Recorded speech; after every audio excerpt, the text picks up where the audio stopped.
We may have new WWE Championship belt designs on the way very, very soon, and we may have a brand new Monday Night Raw and SmackDown relaunch come October and the season premieres. Bobby Fish obviously debunks the rumor that he asked Adam Cole and Kyle O'Reilly to jump ship to WWE with him and try and get out of their AEW.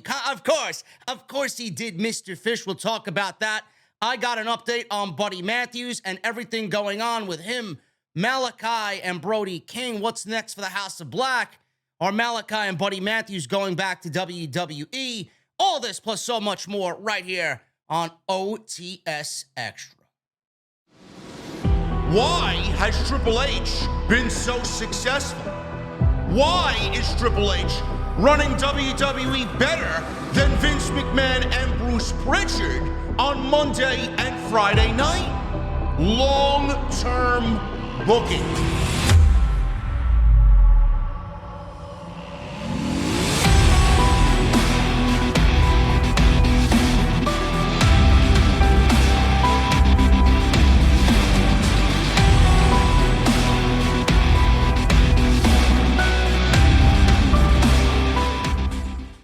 What is going on, guys? Thank you so very much for joining me right here on Off the Script. I got a little bit of extra for you. It is September 28th. I don't believe it's already October 2022. I am your host, JD from New York, as always, coming to you from the OTS Beer Garden. Thank you guys so very much for joining me on your Wednesday afternoons, wherever you may be. I will be live tonight for Dynamite. I will be flying solo for yet another week.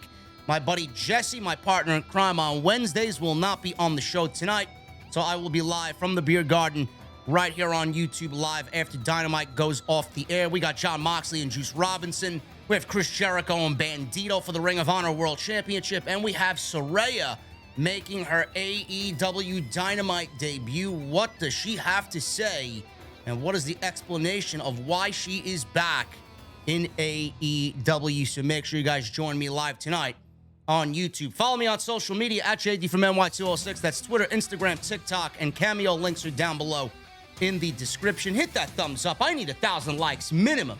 No questions asked on today's OTS Extra. And make sure you guys go check out all the other content on the channel. Monday Night Raw review live. We did an extra yesterday documenting Malakai Black, Andrade, Miro, Buddy Matthews, and all this nonsense about the mass exodus of AEW talent wanting to go back to WWE. Go check all that stuff out on the homepage right now if you want extra content from the podcast. Let's start at the top here, man. We got news on Bobby Fish. Bobby Fish showed up at Victory Road, which is Impact's pay-per-view or special event or whatever the hell it is. Who watches Impact, man? Who watches Impact? Oh, man. You know, it's funny, man. You guys are fucking comedians. You're still asking me to review Impact on Thursday. Oh, why don't you give Impact a try? Let's be real, man. Nobody watches Impact. Give me a break. What are they? How many people they got in the audience now, man? How many people in attendance? 9? Oh, wow, man. That's up from the 6 they had last month. Wow, man, you guys are gaining fans at a rapid pace. It's unbelievable, man. Congratulations to you. Bobby Fish, he denies a report that he asked Adam Cole and Kyle O'Reilly to leave AEW to go back to WWE, because of course he would. Of course he would, man. All these weeks, people shitting on Bobby Fish. He's going to come out and say, oh, I didn't do it. I didn't say it. There was a story posted over the weekend by Ryan Frederick.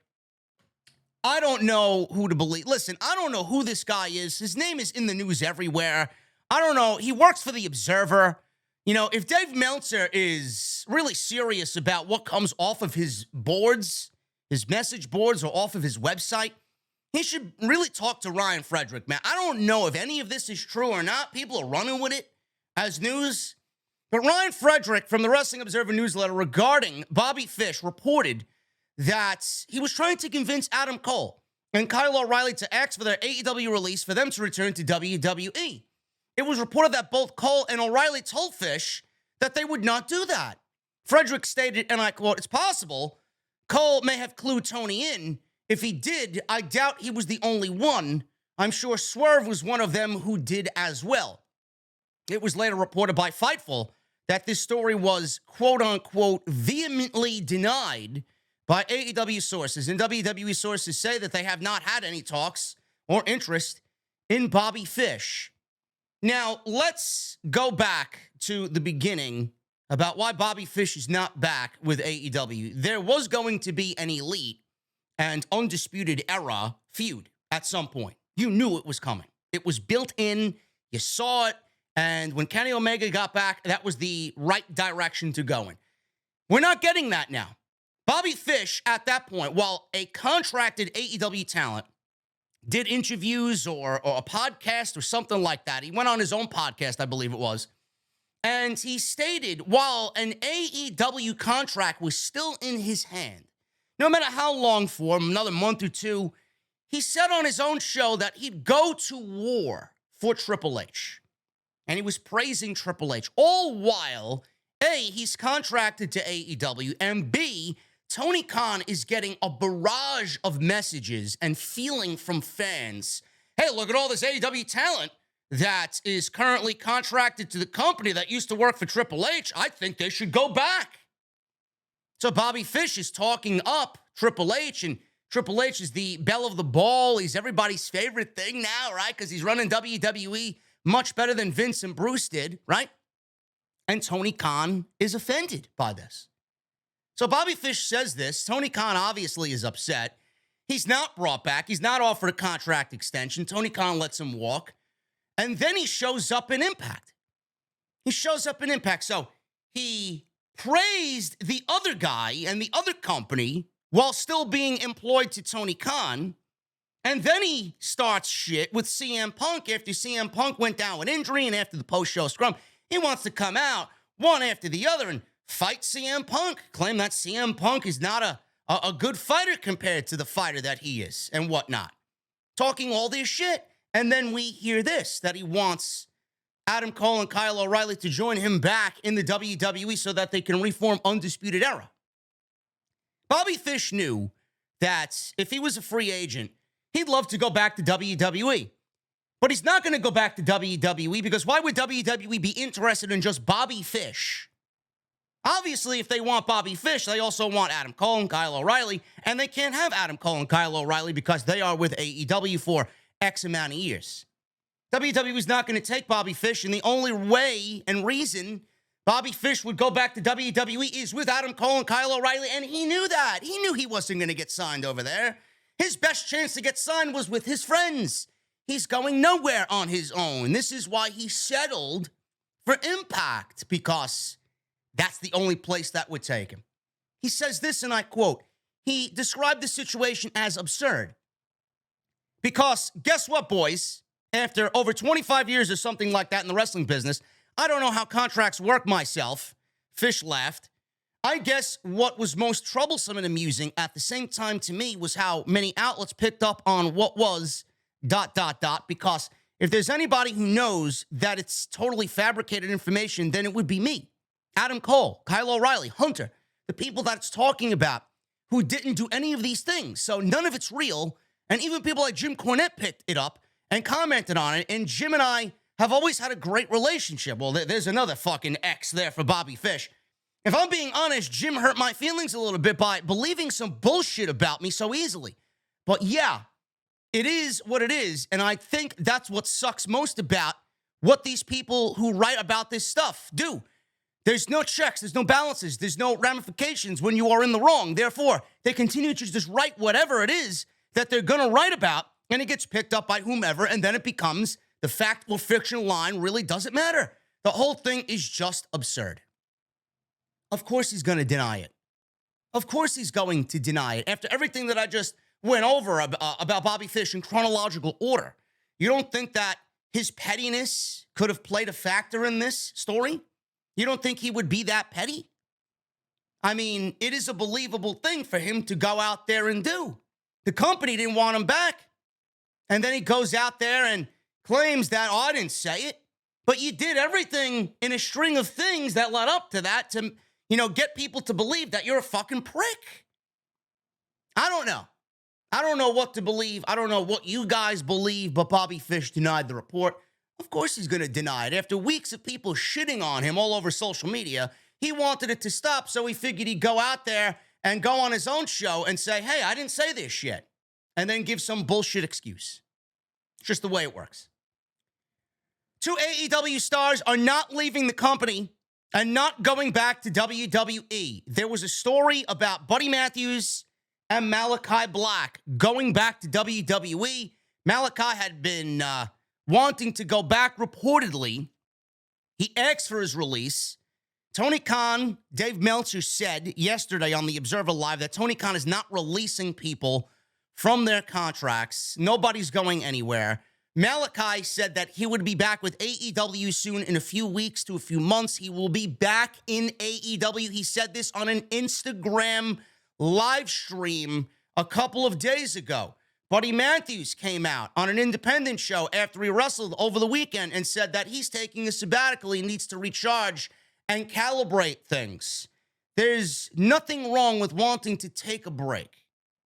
I mentioned something about Buddy Matthews in yesterday's video that I want to apologize to you guys for. I reported, and I gather all my news. You guys know me. I gather all my news, and I am never the one to come out and immediately make a video. I usually wait a day or two, and I gather all the information that I can, because when something breaks, that more additional information is going to come out. Different sides of the story are going to be told. And I gathered all my information coming out of the weekend. This was all reported on Sunday. And I put everything together, and there was one piece of news that kind of was being reported out there in the current landscape of news with this story. I don't know why it got lumped into this, and I don't remember even where I seen it. I seen it floating around from multiple people, so I'm like, oh, this got to be recent, because why would news that's 2 months old be filtering around with this story? There was a report that Buddy Matthews is taking the sabbatical because he's going back to Australia to go work on his work visa so that he could find stable work again and continue working here in the United States. That story is false. That did happen, but it did not happen in regards to this current situation. So I want to apologize for throwing that out there and reporting on it as if it was current. It is not. So that's my mistake. But Buddy Matthews did come out and claim that this is fake. He took to Twitter to declare that the rumors going around about him are fake. Now, of course he's going to, because right now he is still contracted under AEW. If Buddy Matthews is still, with AEW and he asks for his release, they're not going to release him immediately. There's now going to be ramifications that come with these releases because of what's going on. Tony Khan is going to give people non-compete clauses. AEW doesn't do that. Everybody seemingly wants out now to go back to WWE, and Tony Khan knows this. It's the talk of the town. All these guys used to work for Hunter. So according to him, everybody wants out to go back over there. So he's got to play this game very carefully. Malakai is a different story. Malakai, he came out and said that he had a career-threatening injury. He's been injured. We haven't seen him in a solo performance in a long time on AEW Dynamite. They put him behind tag team matches and in trios matches. The back situation could have ended his career, and he came out and stated as such. Obviously, he then came out and says he's got personal things going on in his life, friends and family losing their life. And, obviously he wants to maintain his marriage with Thea, Zelina. There's a lot of things going on as far as his personal life. And then you factor in the career, part of it. He said that he was promised things that didn't really, turn out to be true. And he was promised this and promised that, and it was like a demoralization of his mind and mentality. The fact that promises were made in his career and they were never upheld. All of that catches up to you. He did say that he requested his release. He did say, but he never said that he was given his release. A lot of people ran with it, including me, because everybody figured that, well, if Tony Khan's going to let him go, right? There are no non-compete clauses with AEW. And everybody was like, he was given a conditional release. And everybody kind of assumed it because of his actions at All Out. Blowing kisses goodbye, waving to the fans, taking a bow. They all embraced as if they were, departing and not going to be seeing each other anymore. A lot of things really kind of just came back to back to back to back. And it led the community to come up with these theories and stories. And then it was reported that he was given his conditional release. But he came out and said that he was never given his release and that we will see him back on AEW television. So I think for all of our sake, we should believe Malakai here. Because it's eventually, if it's not true, it's going to eventually come back to him. If he says he's going back to AEW, he's going back to AEW. How stupid would he look if he says in that live stream, which now is all over the place, I'm going back to AEW, and it turns out that he was given his release, and then he ends up on fucking SmackDown or Monday Night Raw. How stupid would it look? It would make all of us look right. It would make all of us who reported this shit look right and give an opinion on it look right. He doesn't want that. So at this point, I think we should all really believe Malakai that he's on his way back to AEW. And if Malakai's on his way back to AEW, then Buddy Matthews is on his way back to AEW. These guys have given their time to AEW and Tony Khan for X amount of years or X amount of months, and they will ride it out. That's what needs to be done. Andrade's a different story. We don't know what's going on with Andrade. I threw it out there that, he's been on and off television with injuries. Obviously, he took time to go out and get married and go on his honeymoon. The hourglass emoji that he tweeted about, it could be anything. Wrestlers love trolling the fans. They love the attention. They love, getting people to talk about them. It could be a situation where he heard all the rumors and he put an hourglass emojis sitting at the fucking kitchen table with Charlotte, and he's having some scrambled eggs and bacon and a glass of orange juice, and he's like, hey, honey, look at this. Well, these people think I'm going back to the WWE to go join you. I'm going to fucking troll the shit out of him on this fine Monday morning. That's exactly what it could have been. We don't know. It could be anything. But Andrade, I'm assuming, is signed to AEW. And Tony Khan, according to Dave Meltzer, is not letting anybody go. He's not letting anybody go. Then the whole new can of worms, the whole new story is, well, if WWE did this, everybody would be like, let him go. Ali and Luke Harper and all these other fucking people that publicly asked for their release. It's all right if Tony Khan doesn't let them go, but we all cried about Vince McMahon letting them go. I mean, it's not the same thing. Malakai's walking away because he's got mental health problems and he's hurt. We don't know Buddy Matthews' story. We don't know Andrade's story. If they have a fucking reason to want to be let go, if they want to walk away from the fucking business, let him go. Let him go. But Malakai says he's on his way back, and if Malakai's on his way back, Buddy's on his way back. But I said this yesterday, if Tony Khan has anybody there that genuinely does not want to be there and genuinely does not want to be a part of this team and the future of the company, let him go. Let him go. We don't need that negativity. We don't need that type of attitude in the locker room. After everything that happened with AEW, we need a harmonious locker room. We need a family-orientated environment in the locker room. If they don't want to be there, or if anybody doesn't want to be there, let them go. So I will keep a close eye on this. Brody King, he's not going anywhere. He noted on Twitter that he's not going anywhere.